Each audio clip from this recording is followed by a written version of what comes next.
Hello friends, मैं आज आपके सामने कक्षा 10वीं का अध्याय 2 लेकर आया हूँ, बहुपद। और इसकी प्रश्नावली 2.1 करेंगे और कुछ बेसिक चीज़ें मैं आपको यहाँ पर बताऊँगा बहुपद से रिलेटेड, जो कि एक एक नंबर में पूछते हैं, इसलिए आप ज़रूर इसको देखें। ठीक है। और हमारे इस चैनल पर आपको पूरी एनसीईआरटी मैथ्स, एनसीईआरटी साइंस और इंग्लिश पूरी अच्छी तरीके से करवाई जाएगी और एग्जाम टाइम पर आईएमपी क्वेश्चंस भी दिए जाएंगे, इसलिए आप चैनल से जुड़े रहें और सब्सक्राइब नहीं किया हो तो ज़रूर करें। ठीक है। चलिए, बहुपद आपने 9th में देखा होगा, अगर आप नहीं जानते तो मैं यहाँ पर बता देता हूँ। बहुपद मेनली दो चीज़ों का, चर और अचर का कॉम्बिनेशन होता है। अब ये चर क्या है और अचर क्या है, तो नॉर्मली किसी भी क्वेश्चन में पूछ सकता है। चर अगर हमारे पास जैसे आपसे बोल दिया जाए एक्स, वाई, जेड आदि चर होते हैं, और जैसे संख्याएं 1, 2, 3, 4 ये सभी क्या है, अचर होते हैं। जैसे एग्जाम्पल लेके मैं बताता हूँ, वहाँ पर ज़्यादा क्लियर होगा यहाँ पर आपका। जैसे आपसे बोल दिया 5x² धन 3x धन 2 में, देखिए यहाँ पर चर कौन है, तो यहाँ पर चर है आपके पास x, और अचर कौन है, तो अब आप सोच रहे होंगे अचर है 5, 3, 2। आपका यहाँ अचर नहीं, अचर मतलब बिना x वाला जो पद है, यहाँ पर अचर है हमारे पास 2, और ये 5 जो है ये x² का गुणांक है। क्यों? क्योंकि x² के आगे लिखा है, इसलिए x² का गुणांक क्या हो जाएगा, x² का गुणांक हमारे पास है 5, और x का गुणांक कौन है, तो 3। ये अच्छी तरीके से सीख लीजिए, क्योंकि आगे वाले प्रश्नावलियों में, आगे वाले क्वेश्चंस में मैं आपको इन्हीं से रिलेटेड क्वेश्चंस आएगा और पूछेगा, इसलिए अभी अच्छे से कर लीजिए। क्लियर है? ठीक है, ये हमारा क्लियर हुआ।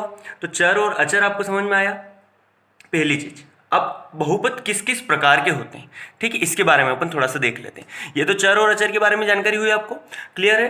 ठीक है। अब यहाँ पर देखिए बहुपद किस किस प्रकार के होते हैं। तो बहुपद में आपने नाम पहले भी देखे थे, या फिर भी मैं बता देता हूँ वापस। यहाँ पर बहुपद जो होते हैं, एक होते हैं, ध्यान दीजिए इधर, रेखीय बहुपद। कौन से? रेखीय, या इनको रेखिक भी बोलते हैं, रेखिक बहुपद, रेखिक या रेखीय बहुपद।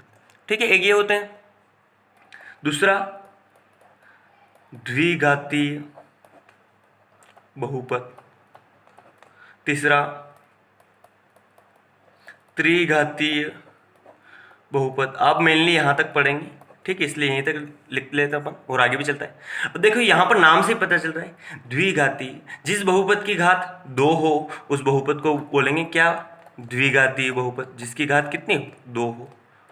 त्रिघातीय वह बहुपद जिसकी घात 3 हो। और रेखिक बहुपद, अब इसके लिए कुछ नहीं बोला है, तो यहाँ पर रेखिक मतलब वह बहुपद जिसकी घात 1 हो। कोई भी बहुपद अगर आपको दिख जाए, उसकी घात अगर 1 हो तो उसको रेखिक बहुपद बोलते हैं, क्योंकि वह एक रेखा को डिनोट करता है। ठीक है, इसके बारे में अपन डिटेल देखेंगे। क्लियर है बात यहाँ तक? ठीक है। तो जैसे हमारे पास जो ऊपर है, जो एग्जाम्पल दिया है, बताइए ये कौन सा बहुपद है, तो ये एक द्विघातीय बहुपद है। क्यों है? क्योंकि यहाँ पर चर की सबसे बड़ी घात कितनी है, 2। अब ये घात क्या होती है, तो घात होती है किसी भी बहुपद की घात ज्ञात करने के लिए उसके चर पर, चर की सबसे बड़ी घात, चर की सबसे बड़ी घात जो होती है वो हमारे पास बहुपद की घात कहलाती है। किसकी कहलाती है? बहुपद की घात कहलाती है, जो चर की सबसे बड़ी घात होती है। तो यहाँ पर सबसे बड़ी घात कितनी है, 2 है, इसलिए यहाँ पर इस बहुपद की घात कितनी होगी, 2, और ये एक द्विघाती बहुपद हो गया। क्लियर है?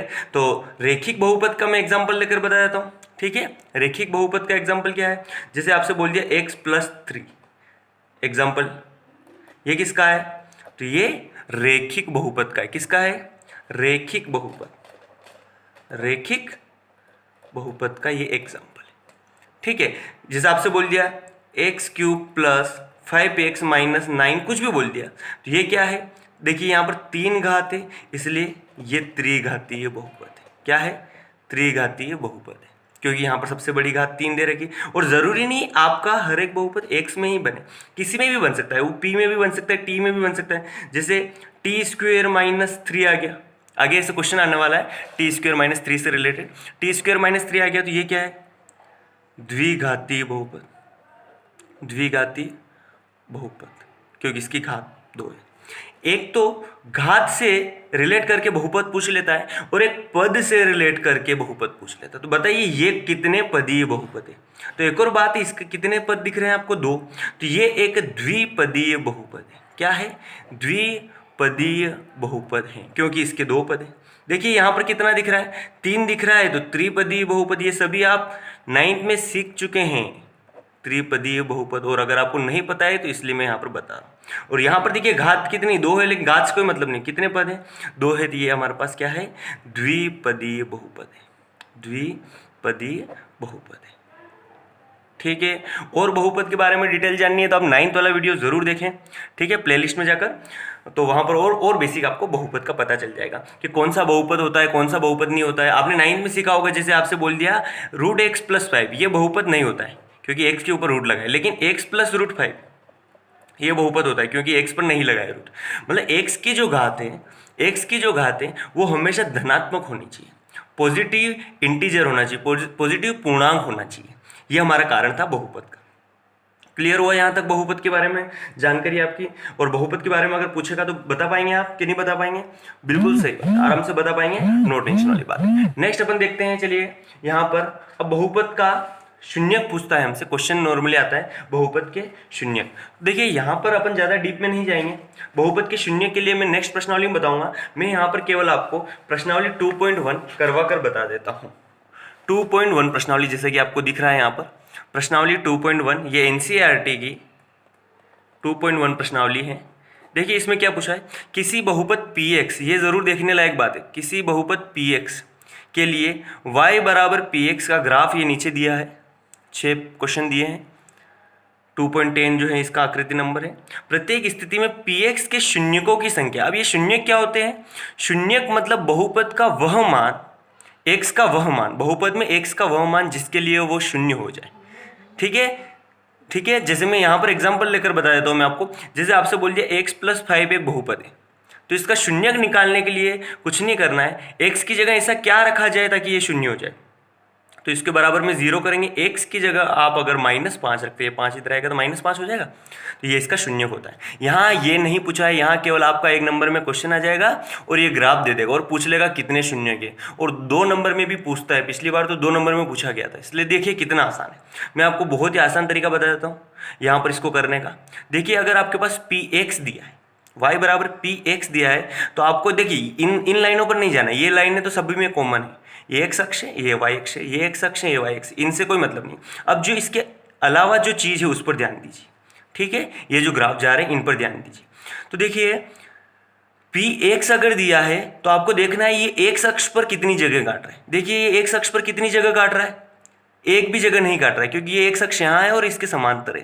तो इसके कितने शून्यक है? तो इसके शून्यक है 0, 0 शून्यक है। कितने शून्यक है? तो शून्यकों की संख्या पूछी थी, इसलिए यहाँ पर इसके 0 शून्यक है। अब देखिए ये ग्राफ कितनी जगह काट रहा है? x अक्ष को, x अक्ष को केवल एक बिंदु पर काट रहा है, तो इसलिए इसके शून्यकों की संख्या कितनी हो जाएगी? 1। देखिए ये कितनी जगह काट रहा है? 1, 2, 3 जगह काट रहा है, तो इसके शून्यकों की संख्या कितनी हो जाएगी? 3। केवल आपको डायरेक्टली एग्जाम में इस तरह का इस क्वेश्चन करना है। ये कितनी जगह काट रहा है? तो देखिए यहाँ पर ये 2 जगह काट रहे थे, इसके शून्यकों की संख्या 2 हो जाएगी। ये कितनी जगह काट रहा है? 1, 2, 3, 4। आपको केवल x अक्ष पर देखना है, तो इसके शून्यकों की संख्या हो जाएगी 4। ये कितनी जगह काट रहा है? ये बहुत ही अच्छा क्वेश्चन देखिए 1। अब ये देखिए यहाँ पर केवल ये टच करके निकल रहा है, मतलब एक ही जगह काट रहा है। और फिर से यहाँ पर भी देखा जाए तो एक ही जगह काट रहा है, केवल टच करके निकल रहा है। तो इसके कितने शून्य हो गए? 3। ये हमारे पास सभी आंसर हो गए। तो आपका क्वेश्चन इससे रिलेट करके जरूर पूछेगा कि बहुपद में शून्यकों की संख्या कितनी है, और ये ग्राफ दे देगा इसी तरीके से। हालांकि आपका इस किताब से बाहर कुछ नहीं पूछता है, लेकिन मैं फिर भी बता देता हूँ। अगर यहाँ पर x = py होता तो हमको y अक्ष पर देखना पड़ता कितनी जगह काट रहा है, ठीक है। x = py अगर दिया होता यहाँ पर प्रश्न में, तो आपको यहाँ देखना पड़ता y अक्ष पर कितनी जगह काट रहा है, लेकिन आपसे क्वेश्चन नहीं पूछेगा। आप क्वेश्चन पर y = px ही देखिएगा और x अक्ष पर कितनी जगह काट रहा है केवल वो गिनना है। क्लियर हुआ प्रश्नावली 2.1। इंपॉर्टेंट है हमारे पास प्रश्नावली 2.2। प्रश्नावली 2.2 ज़्यादा इंपॉर्टेंट है हमारी, ठीक है। उससे रिलेटेड एक 4 नंबर का क्वेश्चन बनता है, तो उसमें ज़रूर देखिएगा इसके बाद वाला वीडियो। और आपको पूरी तैयारी करवाई जाएगी 10th की, इसलिए आप जुड़े रहें और चैनल को सब्सक्राइब करें। Thank you. कैसा लगा कमेंट बॉक्स में ज़रूर बताएं। Okay, thank you. हैं।